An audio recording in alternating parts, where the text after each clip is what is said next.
Welcome to A1 TV Telugu news. నేను భువన. ఇవాల్టి bulletin చూద్దాం. కూటమి ప్రభుత్వంలో జలవనరుల శాఖ పునర్జీవం పొందిందని అవనిగడ్డ ఎమ్మెల్యే మండలి బుద్ధప్రసాద్ అన్నారు. సోమవారం అవనిగడ్డ నియోజకవర్గంలోని అవనిగడ్డ, కోడూరు, మోపిదేవి మండలాల కోసం సాగునీటిని పులిగడ్డ అడ్విడక్కు ద్వారా ఎమ్మెల్యే విడుదల చేశారు.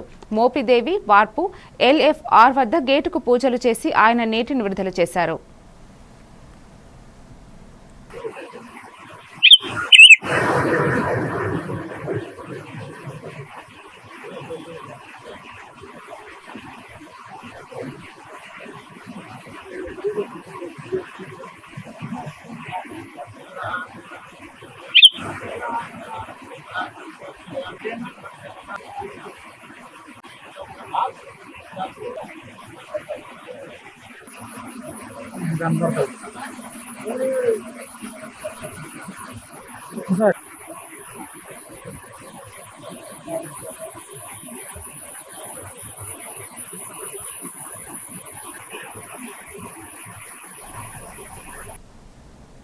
విజయనగరం జిల్లా గజపతి నగరం మండలంలోని కెంగువ గ్రామంలో VRT 77 సంస్థ సహకారంతో నిర్మించిన ప్రాథమిక పాఠశాల భవనాన్ని మంత్రి కొండపల్లి శ్రీనివాస్ సోమవారం ప్రారంభించారు.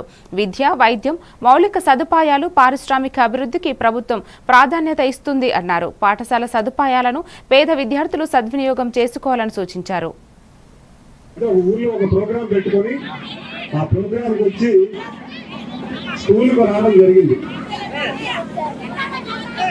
స్కూల్కి వచ్చినప్పుడు చాలా బాధ అనిపించింది. ఇలాంటి స్కూల్లో పిల్లలు చదువుతున్నారా, ఇలాంటి స్కూల్లో ఎలా చదువుతున్నారు, పాఠాలు చెప్పే మాస్టర్ కూడా ఎలా చెప్పుకోగలుగుతున్నారు, ఎందుకు ఈ కారణం, ఎందుకు ఇంత స్కూల్ ప్రపంచమంతా ఒక రకంగా ఉంటే పింగు గ్రామంలో స్కూల్ ఎందుకు ఇంత దారుణంగా ఉందని చాలా బాధపడ్డాం. ఎట్టి పరిస్థితుల్లో ఈ స్కూల్ని మనం చేయాలి, ఏ రకంగా ఏదో ఒక రకంగా సాధించాలని ఒక నెపంతో నేను ఆలోచిస్తుంటే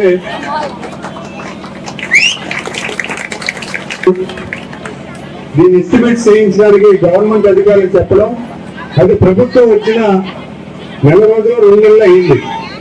ప్రభుత్వం వచ్చిన 2 నెలల్లోనే ప్రభుత్వానికి చాలా బాధ్యతలు అప్పటికే ఉన్నాయి. ఎందుకంటే అప్పటికే మనం లోటు బడ్జెట్ లో ఉన్నాము, ప్రభుత్వం ఇంకా సెటిల్ అవ్వలేదు. అమ్మ 2 నిమిషాలు ఆగండి, నాకుతో మాట్లాడాలని అంటారు. అయితే ఆయన ఒక ఇండస్ట్రియలిస్ట్, మన విజయనగరంలో ఉన్నటువంటి SVN ఎయిత్ క్లాస్ తాలూకు అల్లుడు గారు, ఆయన నాతో మాట్లాడుతున్నప్పుడు ఆయన విజయనగరంలో ఉన్నటువంటి రౌండ్ టేబుల్ స్కూల్ ఒకటి ఓపెనింగ్ చేయాలి, ఆ స్కూల్ ని కట్టి ఇక్కడ ఆపరేషన్ చేయలేకపోయాము, దాన్ని మీరు ఎలాగోలా ఒక విజయవాడలో తీసుకురావాలని చెప్పి నన్ను అడిగారు. సరే, ఆ విషయం పక్కన పెట్టండి, నీకు ఖచ్చితంగా ఇంకో గ్రామం ఉంది, మీరు ఏమైనా సహకారం చేయగలరని వెంటనే అడిగేశాను. మామూలు లేకుండా వెంటనే నాకు కొంచెం చేయాలి అని అంటే ఆయన వెంటనే స్పందించారు. సార్, మేము ఇంకో స్కూల్ కడదాం అనుకుంటున్నాము.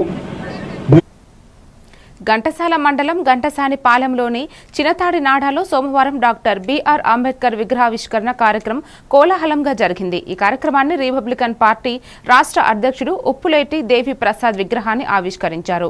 అవనిగడ్డ ఎమ్మెల్యే మండలి బుద్ధప్రసాద్, మాల మహానాడు రాష్ట్ర అధ్యక్షుడు రమేష్ విగ్రహానికి పూలమాల వేశారు. ఈ కార్యక్రమంలో అంబేద్కర్ అభిమానులు వందలాదిగా పాల్గొన్నారు.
కూకట్పల్లి పోలీస్ పరిధిలోని వివేకానంద నగర్ బాలకృష్ణ నగర్ సమీపంలో బోరబండకు చెందిన సయ్యద్ సాహెబ్ హత్యకు గురయ్యాడు.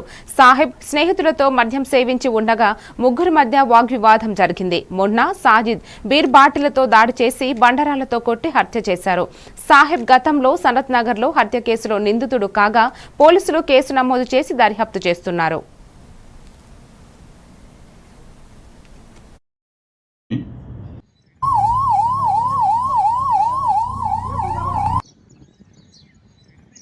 సాజిద్ అనే అక్యూజుడు షాహిద్ అనే వ్యక్తిని కొంతమంది వీళ్ళ ఫ్రెండ్స్ కలిసి అతను చంపడం జరిగింది. దానికి సంబంధించిన డీటెయిల్స్ వచ్చేసి నిన్న పవన్ అనే వ్యక్తి యొక్క బర్త్డే పార్టీ ఒకటి ఉండే. ఈ బర్త్డే పార్టీ గురించి ఈ షాహిద్, సాజిద్, సమీరు, పవన్, మున్నా అని చెప్పి ఈ 5 మంది కూడా బర్త్డే పార్టీ కండక్ట్ చేసుకుందామని చెప్పి ఈ వడ్డేపల్లి ఎంక్లేవ్ పక్కన ఉన్న ఓపెన్ ప్లేస్లో వీళ్ళు గ్యాదర్ అయిన తర్వాత ఇందులో మున్నా అండ్ సాజిద్ వచ్చేసి ఇద్దరు, ఈ షాహిద్ అంటూ కూడా ఎక్స్ రౌడీ షీటరు, ఈ సాజిద్ అంటూ కూడా రౌడీ షీటరే. వీళ్ళిద్దరు కూడా రౌడీ షీటర్సే. అయితే వీళ్ళిద్దరు కూడా బోరబండ రెసిడెంట్స్ వీళ్ళిద్దరు కూడా. అయితే మన దగ్గర ఈ పవన్ బర్త్డే గురించి వచ్చిన తర్వాత ఇక్కడ పార్టీ చేసుకోవడం జరిగింది. పార్టీ చేసుకున్న తర్వాత ఇతనిపై హత్య ప్రయత్నం చేసిండు. ఆ క్రమంలో అతను చనిపోవడం జరిగింది. అయితే దాని మీద ఎంక్వైరీ చేయడం జరిగింది. అసలు జరిగింది ఏ విషయం జరిగిందని ఎంక్వైరీ చేస్తుంటే వీళ్ళు యాక్చువల్లీ ఈ పవన్ బర్త్డే అని ఒక కారణం చూపెట్టి షాహిద్ను మళ్ళీ సాజిద్ వీళ్ళంతా కలిసి ఒక దగ్గర గ్యాదర్ అయ్యింది మున్నాని. అయితే యాక్చువల్ వీళ్ళు ఒక 1 month నుంచి ప్లాన్ చేస్తున్నట్టు తెలుస్తున్నది. అయితే దాని విషయంలో వీడు యాక్చువల్గా ఈ అక్యూజ్డ్ ఇన్ఫ్లుయెన్సర్ అని తెలుస్తుంది మనకు కూడా.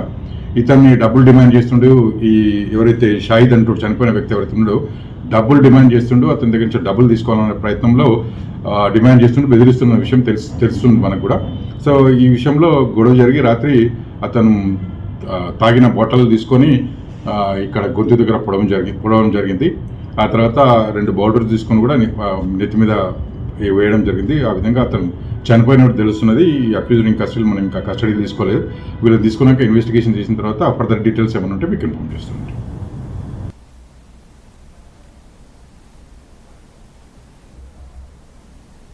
పాలకుర్తి మండలం పాలకుర్తి ఎలకలపల్లి గ్రామంలో పేదలకు ఇల్లు కేటాయింపు కార్యక్రమాలను ఎమ్మెల్యే ఎంఎస్ రాజ్ ఠాకూర్ నడిపిస్తున్నారు. నియోజకవర్గంలో 3500 ఇళ్లు మంజూరు చేసినట్లు తెలిపారు. అదనంగా ఇంకా 1000 ఇళ్లు ఇవ్వనున్నట్లు హామీ ఇచ్చారు. రైతు భరోసా, రైతన్నలకు విత్తన, పెట్టుబడి సహాయం అందిస్తోంది. గత ప్రభుత్వం రైతులను క్షోభపరిచినట్లుగా టీఆర్ఎస్ వర్కింగ్ పై విమర్శలు చేశారు. కొత్తపల్లి హనుమాన్గూడ నిర్మాణానికి 10 లక్షల నిధులపై కూడా స్పందన ఇచ్చారు. వారిని ఈరోజు ఇవన్నీ పేదవాడికి ఉన్న భూములు గుంజుకున్నారు, రైతును అరిగోస పెట్టారు. వారిని ఈరోజు ఇవన్నీ ఇస్తా ఉంటే చూసి ఓరలేక మాట్లాడుతున్న దాన్ని మీరందరూ కూడా తిప్పి కొట్టాల్సి కోరుతూ అందరికీ శుభాకాంక్షలు. ఇల్లు ఇయ్యలే, పేదవాడికి ఉన్న భూములు గుంజుకున్నారు, రైతును అరిగోస పెట్టారు. వారిని ఈరోజు ఇవన్నీ ఇస్తా ఉంటే చూసి ఓరలేక మాట్లాడుతున్న దాన్ని మీరందరూ కూడా తిప్పి కొట్టాల్సి కోరుతూ అందరికీ శుభాకాంక్షలు. ఇల్లు ఇయ్యలే, పేదవాడికి ఉన్న భూములు గుంజుకున్నారు, రైతును అరిగోస పెట్టారు. వారిని ఈరోజు ఇవన్నీ ఇస్తా ఉంటే చూసి ఓరలేక మాట్లాడుతున్న దాన్ని మీరందరూ కూడా తిప్పి కొట్టాల్సి కోరుతూ అందరికీ శుభాకాంక్షలు. ఇల్లు ఇయ్యలే, పేదవాడికి ఉన్న భూములు గుంజుకున్నారు, రైతును అరిగోస పెట్టారు. వారిని ఈరోజు ఇవన్నీ ఇస్తా ఉంటే చూసి ఓరలేక మాట్లాడుతున్న దాన్ని మీరు. విజయనగరం టౌన్లో నాయుడు బ్రాహ్మణ యూనియన్ నాయకుడు టీవీ దుర్గారావు ఆధ్వర్యంలో భారీ ధర్నా జరిగింది. ఈ ధర్నా కార్యక్రమం విజయనగరం కలెక్టర్ ఆఫీసు వద్ద జరిగింది. ధర్నాలో నాయుడు బ్రాహ్మణ సామాజిక సమూహానికి బీసీ లోను కావాలని ఆకాంక్షిస్తూ పెద్ద ఎత్తున సభ్యులు పాల్గొన్నారు. తమ హక్కుల కోసం శాంతియుతంగా సంకల్పంగా వారి డిమాండ్లను ప్రభుత్వం ముందుకు తీసుకువెళ్లాలని విజ్ఞప్తి చేశారు. ఈ ఉద్యమం వారి సమాజ అభివృద్ధికి దోహదపడుతుందని అన్నారు. నా పేరు టీవీ దుర్గారావు, నాయ బ్రాహ్మణ సంఘం రాష్ట్ర ఉపాధ్యక్షుడిని. అయితే ఈరోజు మేము విశ్వకర్మ ద్వారా మాకందరికీ న్యాయం జరుగుతుందని చెప్పి ఆశపడి ట్రైనింగ్కి వెళ్ళాము. ట్రైనింగ్లో చెప్పినట్టు బయట జరగడం లేదు. ట్రైనింగ్లో మేము అడిగింది ఏంటంటే నాయ బ్రాహ్మణులు అనేక ఇబ్బందులతో, అధిక వడ్డీలతో, అదేవిధంగా ఆన్లైన్ బ్యాంకింగ్తో ఇబ్బంది పడుతున్నారు. మాకు న్యాయం జరగాలని కోరాము. కోరిన తర్వాత వాళ్ళు అదే ఒప్పుకున్నారు. అయితే బ్యాంకులు అయితే మాత్రం సిబిల్ స్కోర్ పేరుతో మాకు రుణాలు ఇవ్వడం లేదు. సిబిల్ స్కోర్ ఎంత ఘోరంగా ఉందంటే ముత్తూటు అటువంటి వాటిల్లో గోల్డ్ లోన్ పెట్టినా సరే బ్యాంకులు ఆపేస్తున్నారు. ప్రభుత్వం చెప్పినట్టు 15,000 రూపాయలు టూల్ కిట్స్ ఇస్తామని చెప్పారు ట్రైనింగ్ అందరికీ. ఆ టూల్ కిట్స్ కూడా ఇప్పుడు దాకా ఇవ్వలేదు. మేము ట్రైనింగ్ పొంది దగ్గర 8 నెలలు అవుతుంది. ట్రైనింగ్ పొందిన వారికి టూల్ కిట్స్ ఇవ్వాలి. అదేవిధంగా స్టైపెండ్ 4,000 ఇస్తా ఉన్న ట్రైనింగ్ పొందిన వారికి. ఆ 4,000 కూడా అందరికీ ఇవ్వలేదు. కొన్ని గ్రామాల్లో అయితే అసలు ఆ మాట లేదు. క్రమంలో కొంతమందికి వచ్చాయి. కొన్ని దగ్గర 6,000, 6,500 ఇచ్చారు. ఖచ్చితంగా ఈ 3 విషయాలు కూడా మాకు కలెక్టర్ ద్వారా న్యాయం చేయాలని చెప్పి కోరుతున్నాము. మాకైతే మేము ఎవరైతే చదువుకున్నా వాళ్ళు ఇవ్వడం లేదు. ఎవరైనా సరే పొదుపులో ఉన్న వాళ్ళు తీసుకొని ఇస్తామంటున్నారు. ఆ విధంగా తీసుకున్న తర్వాత ఏం చేస్తారంటే వాళ్ళు 1 నెల లేదు లేట్ అయినా సరే ఆ పొదుపులు గ్రూపులో ఉన్న వాళ్ళకి పనిష్మెంట్ ఇచ్చి మాకు అన్యాయం చేస్తున్నారు. ఖచ్చితంగా ఏదైతే మేము ముద్రలను పెడతామో. హైదరాబాద్ మాసాబ్ ట్యాంకులోని జేఎన్టీయూ ఆర్ట్ కాలేజీలో సుచేత ఆర్ట్ అండ్ క్రాఫ్ట్ నిర్వాహకురాలు సుచేత దాస్ ఆధ్వర్యంలో Bihan the colour art exhibition నిర్వహించబడింది. 1997 నుండి సుచేత ఆర్ట్స్ అండ్ క్రాఫ్ట్స్ కళాభ్యాసంలో పెద్ద పాఠశాలగా నిలుస్తూ వేలాది విద్యార్థులకు ఆర్ట్ అవగాహన కల్పిస్తోంది. ఈ ప్రదర్శనలో 100కి పైగా విద్యార్థులు 308 కాన్వాస్లు 292 పేపర్ పెయింటింగ్స్ ప్రదర్శించారు. ఉపాధ్యాయులు వినూత్న పద్ధతులతో విద్యార్థుల కళాత్మక నైపుణ్యాలను అభివృద్ధి చేస్తున్నారు.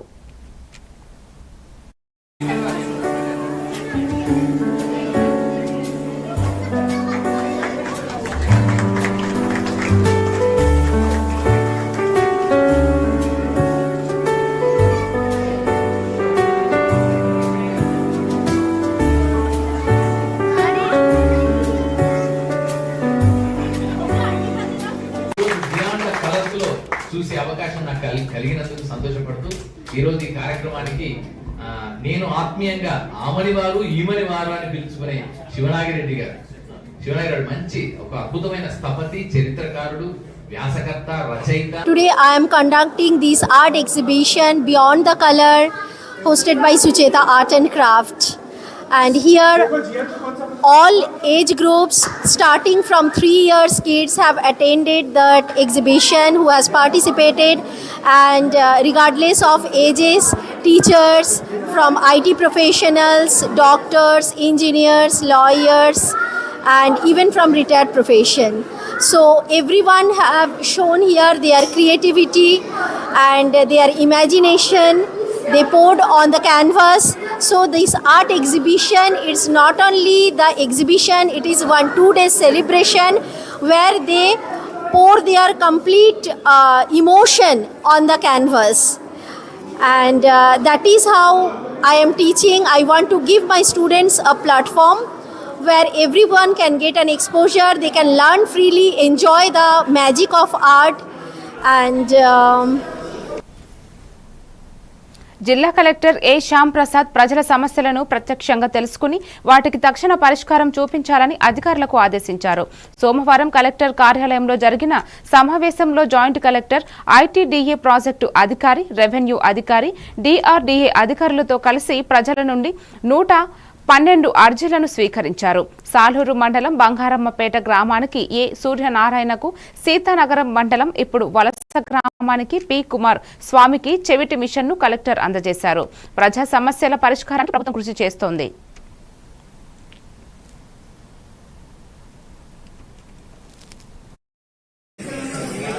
సార్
గత వైసీపీ ప్రభుత్వ భూ రీసర్వే కారణంగా దేశ సరిహద్దులో విధులు నిర్వహిస్తున్న బీఎస్ఎఫ్ జవాన్ షేక్ ఖలీల్ తన 2 ఎకరాల భూమిని కోల్పోయాడు.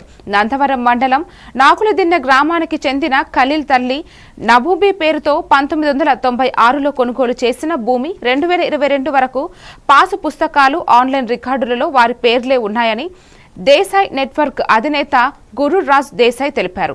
ఆయన సోమవారం తహసీల్దార్ కార్యాలయంలో వినతి పత్రం అందజేస్తూ జవాన్కు న్యాయం చేయాలని డిమాండ్ చేశారు.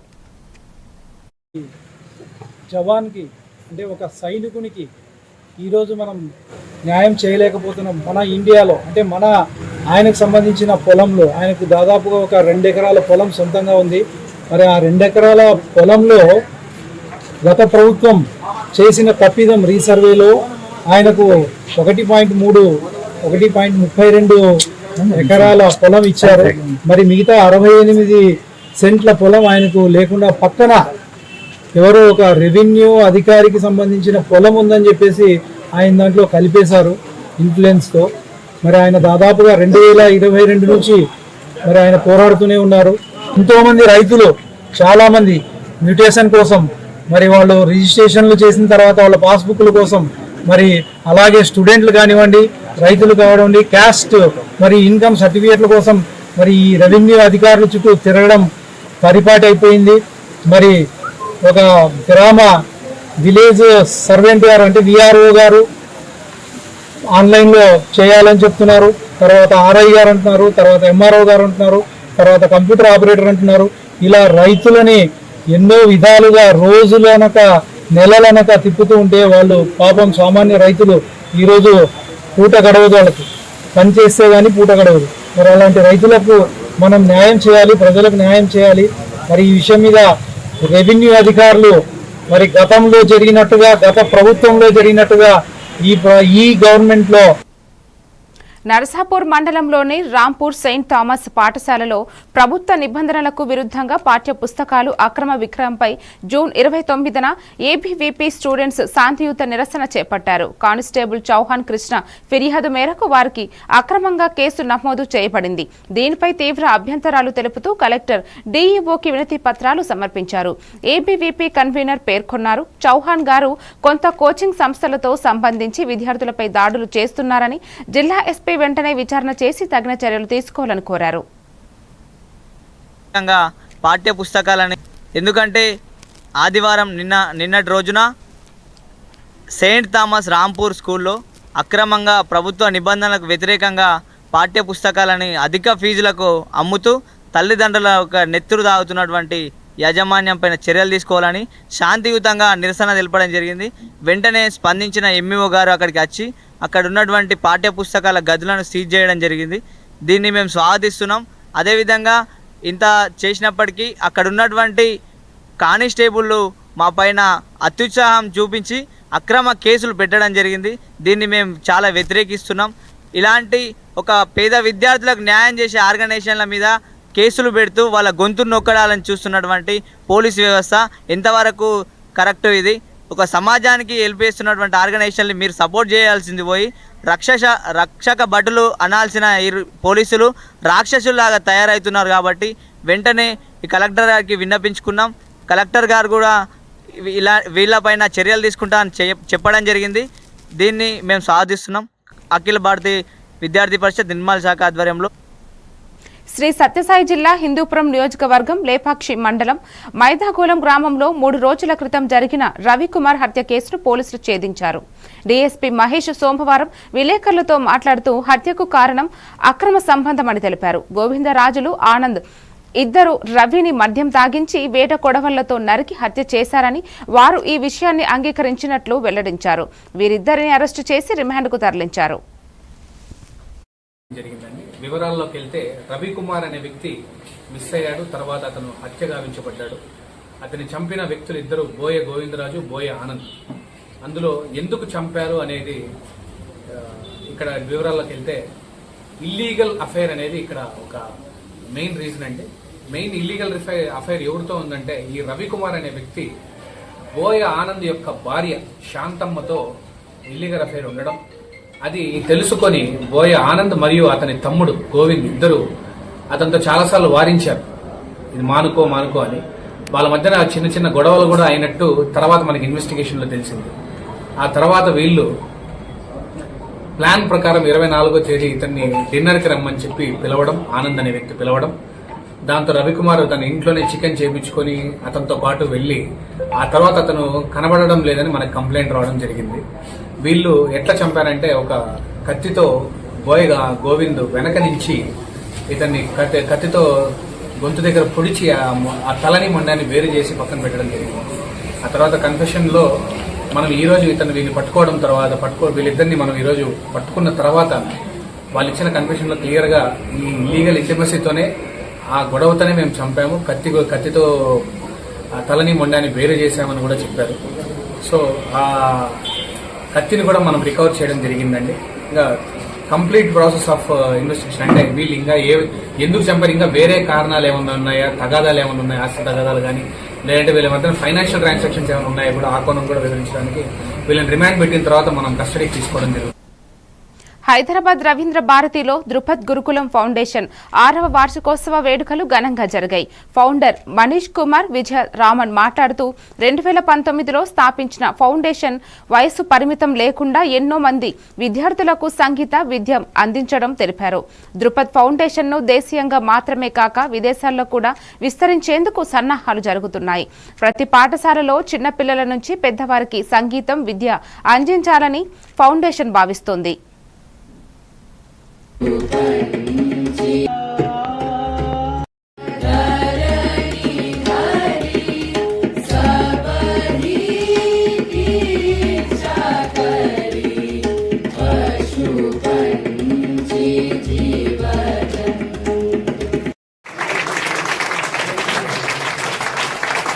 అనేది స్థాపించాము. ఇది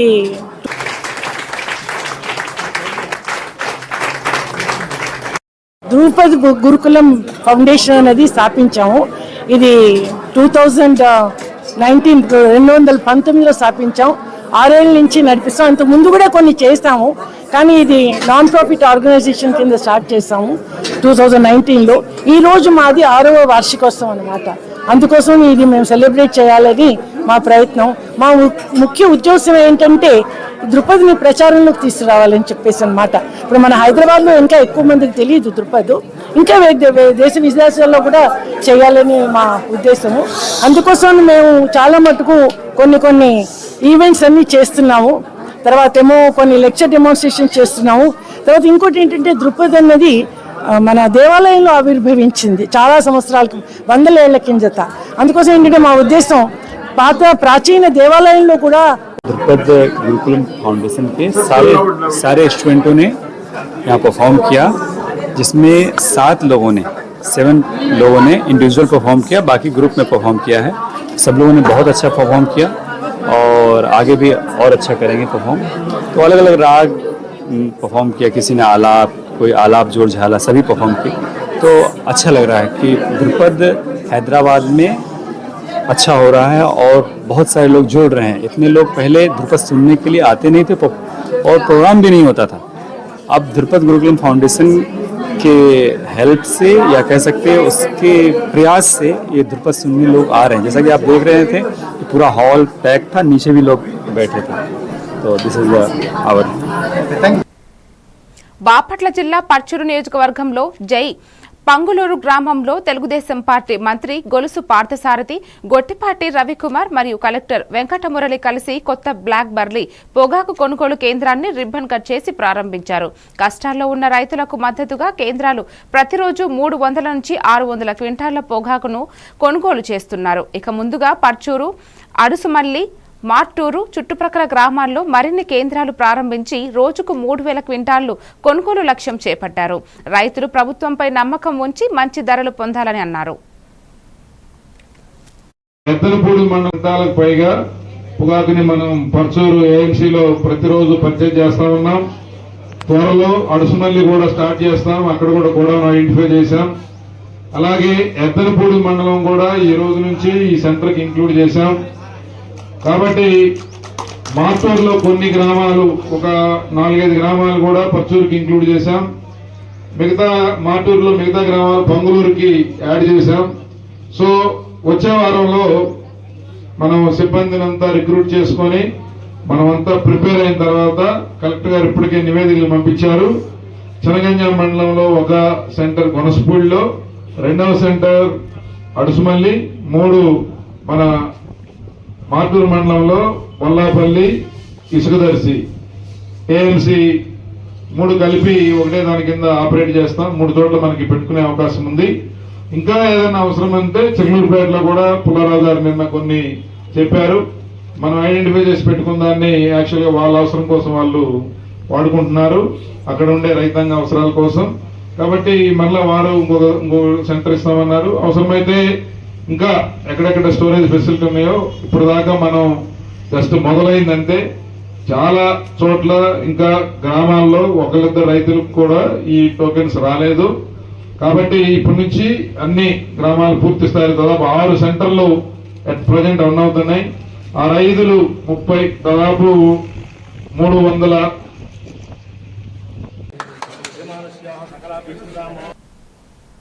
మరిన్ని అప్డేట్స్ తో మళ్ళీ కలుద్దాం. Stay tuned to A1 TV Telugu news.